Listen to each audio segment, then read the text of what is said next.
Magandang araw mga kaibigan. Bigyan natin ngayon ng opinion reaction itong post ni Congressman Kiko Barsaga. Isa na namang matinding birada niya, akusasyon niya kay Senator Ping Lacson. So ito ang sabi niya. Excuse me. Senator Ping Lacson will go down in history as one of the worst senators in our country. He is no different from the Vizcayas. Grabe. Ano bang basihan nitong bagitong kongresista na mag-akusa ng ganito kabibigat? One of the worst. Okay. Tingnan natin ang people who reacted para makita natin ang pulso ng taong bayan kung naniniwala ba sila kay Kong Barsaga. 29 people who reacted, 21,000 nag-like. Oh, malaking ano yan. 2,300 ang nag-love. So, ibig sabihin, halos 24,000 ang pumupuri sa kanya. Yung 4,600 tumatawa. Dalawa lang ibig sabihin, tinatawanan si Lacson o tinatawanan si Barsaga. But dito, based from this reaction is madami ang naniniwala, madami ang sumusuporta dito sa batang kongresista na ito. Tignan natin na yung galit. May 43 na galit. Kanino galit? Kay Barsaga o kay Lacson? May 143 na umiiyak. Okay, so, grabe. Real Reyes, anong bago dyan? Dati pa, sirang-sira yung senador na yan. Baka gusto niya magtago ulit. Malala ko tuloy, nagtago siya. Kaya panahon ni President Gloria Macapagal Arroyo, dahil na-isyuhan siya ng warrant of arrest doon sa Corbito Dacer murder case. Nagtago ng mga ilang, I think mga isang taon. Panahon ni Gloria Macapagal Arroyo, pagkapanalo ng Noynoy Aquino, yan, bumalik. Ultimately, na-dismiss yung kaso. Okay. So, kanya-kanya tayong pananaw. Marami na rin ang mga nababasa kong post, nagdududa na rin sila kay Senator Lacson. May mga retired generals pang kasamahan ko. Yung isa kong senior officer, sabi niya, Johnny, wala na akong tiwala dyan kay Ping Lacson na yan. Hindi ng aking senior officer. Isang retired general din, post niya. Bakit? Kine-question na rin niya ang direksyon, motibo ni Senator Lacson sa being chairman ng Blue Ribbon Committee. May mga nagdududa. But then, to be fair, sa akin, binibigyan ko pa rin siya ng benefit of the doubt. Although nung una, nagduda na rin ako. Lalo na nung sinabi niyang ayaw niyang imbitahin si Saldico. Grabing pagka-dismay ako. Lately, nagbago.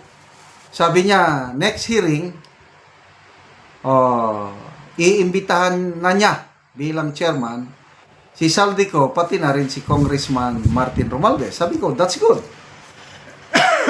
Ang next question ngayon, alanganin na naman dahil may balita. Si Senator Amy na mismo nagsabi, in-interview ni Deo Macalma si Senator Amy sa DZRH. So, Manang Amy, ang pinsan mo, patatawag na daw ng Blue Ribbon Committee. Anong masasabi mo? Really? Ang balita ko, tiklop na daw ang hearing. Wala na daw. Wala nang hearing ng Blue Ribbon kasi ayaw nilang lumampas ang pananagutan kay Saldico. Hanggang Saldico lang. Wala nang hearing kasi baka ma-dig up pa yung nasa likod ni Saldico. Parang ganon ang sinasabi ni Senator Amy. Kung totoo, nakakabahala. Sana hindi totoo. Sana mag-post si Senator Lacson pasinungalingan niya yung balibalita na wala ng hearing, hindi na itutuloy ang hearing ng Senate Blue Ribbon Committee. Diyan na lang tayo nakaka-monitor Diyan na lang tayo nagkakaroon ng transparency sa Blue Ribbon. Ang gandang nasimula ni Senator Marcoleta. Biglang nabago ang ihip ng hangin nung nagkudita sa Senado at napalitan ang Senate leadership at chairman ng ano. So, ano ba talaga? Mayroon ba pang hearing? Kasi ang mga kongresista nananawagan, huwag na tayong mag-hearing, sabi ng mga kongresista. Itigil na natin, Senado at Kongreso, huwag nang itigil. Total, nandyan naman ang ICI. Paano tayo manood sa ICI na private? Hindi man nila i-live stream, sekreto. Paano natin ng transparency, accountability, pera ng taong bayan yan? Karapatan natin na malaman ano ba talaga. So, to me, good pa rin sa akin si Senator Lacson. Bigyan ko ng benefit of the doubt kasi nga mulat sa poll yung 18 years na siyang senador, talagang lumalaban siya laban sa korupsyon. Ito lang, nababahiran lang ng kaunti, lalo na yung paglabas ng picture niya with the Diskaya. Kino-connect siya with the Diskaya.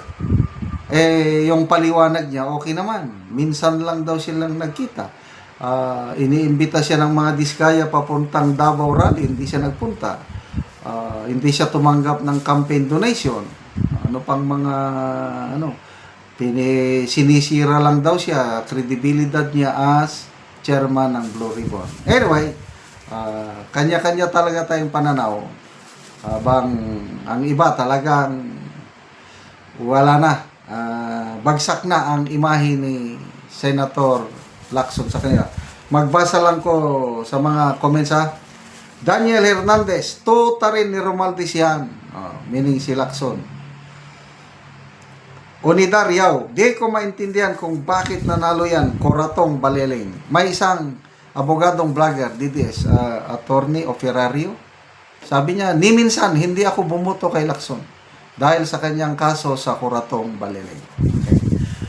Mutya ka Baliling, na la la la. Di ba may kantang Baliling, ba't iba yung Coratong Baliling ha? Salamat mga kaibigan sa inyong pagsubaybay sa ating channel. Nakakatulong kayo ng malaki sa tribong Talandig ng Bukidnon dahil ang income natin sa channel na ito is pantulong po sa tribo. Namimigay tayo ng mga livelihood assistance sa kanila, nagpapatanim ng saging lakatan at Arabica coffee. Panoorin nyo ang video na ito. Naanak ko sa area sa kape ni Ades. So mag-abono karon siya. So kining iyang tanong nga kape 200. So magdugang pa ni siya. Nani ang iyang asawa ang nag-abono. Abono kay So tunga gid ni ka kutsara. tuha. Duha ka bangag. So urea og complete. So mao na ni ang itsura sa kape ni Ades nga isa pa ka bulan.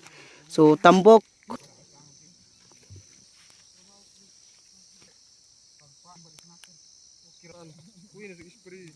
Og karon human sa pag-abono ni Emile, so gitabangan siya sa iyang igsuon. So gina-sprayhan na pod og karate o Gromix.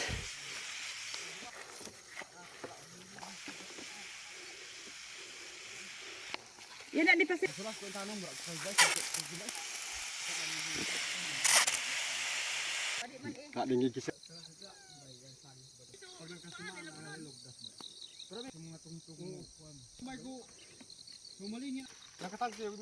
O gawa sa pagpananom ilang Emile sa kape, maupod ni ang ilang lakatan. So mo ni sila ang nagtanom og lakatan nga pinakaulahin na.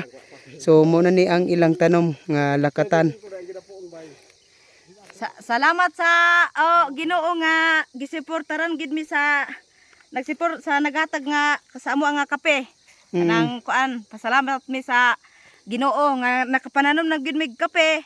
Unya mauas nami sa kalisod unya malos pa among eskwela ani.